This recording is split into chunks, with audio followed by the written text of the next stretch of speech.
जनसेवा माध्यमिक विद्यालयको चाहिँ आज सो भइसकेको छ र यहाँ म्याडमहरू हुनुहुन्छ, उहाँहरूले चलचित्र हेरेर चाहिँ कस्तो प्रतिक्रिया दिनुहुनेछ अबको मैले म्याडमलाई सोध्न चाहेँ। म्याडम कस्तो लाग्यो फिल्म, के भन्नुहुन्छ?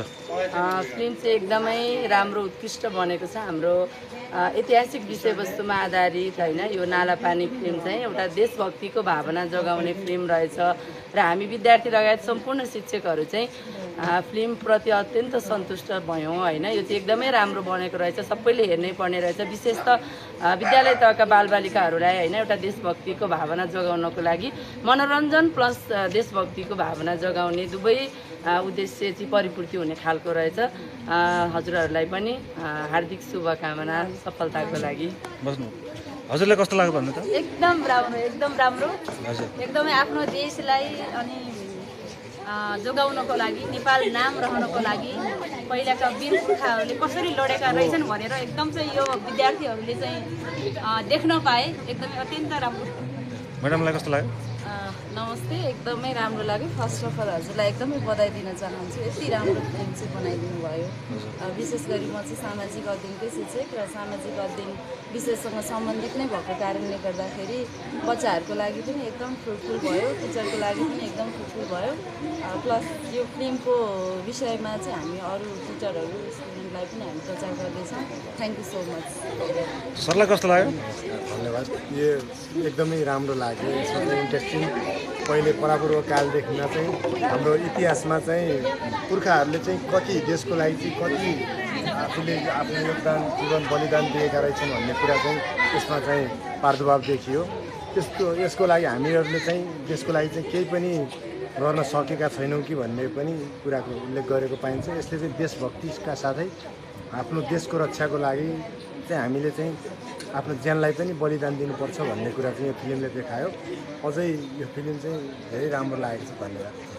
नानीलाई कस्तो लाग्यो फिल्म? किन लाग्यो? कस्तो लाग्यो? राम्रो लाग्यो? कसलाई? मलाई त धेरै राम्रो लाग्यो, किनभने यो फिल्म चाहिँ देशभक्ति रहेछ।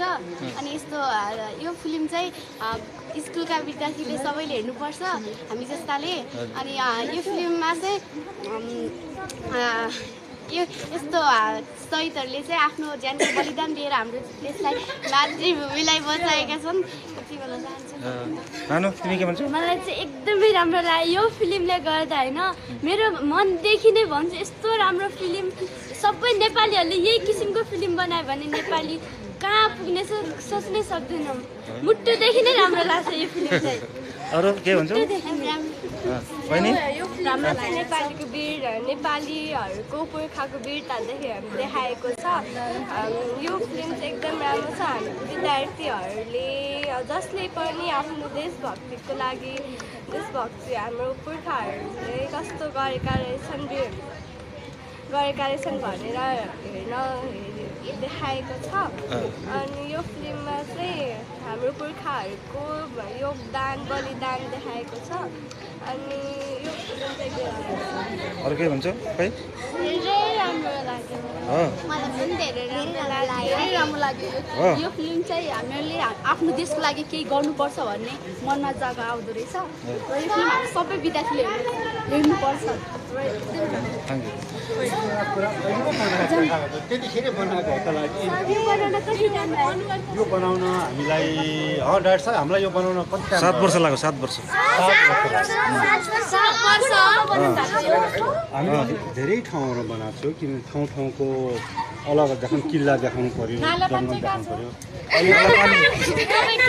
अहिले चाहिँ नालापानी चाहिँ हामीले त्यो हाम्रो नेपालको भूभाग घुमाएर अहिले इन्डियामा पर्छ, त्यो खलङ्गा भन्ने त्यो खेल खाइदियो नि। भने कस्तो लाग्यो फिल्म चाहिँ? कस्तो लाग्यो मुभी चाहिँ?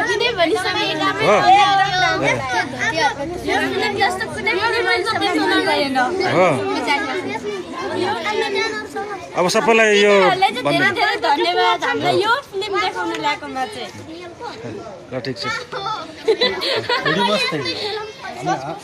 हामीले सकेसम्म चाहिँ त्यही के मानिसहरूलाई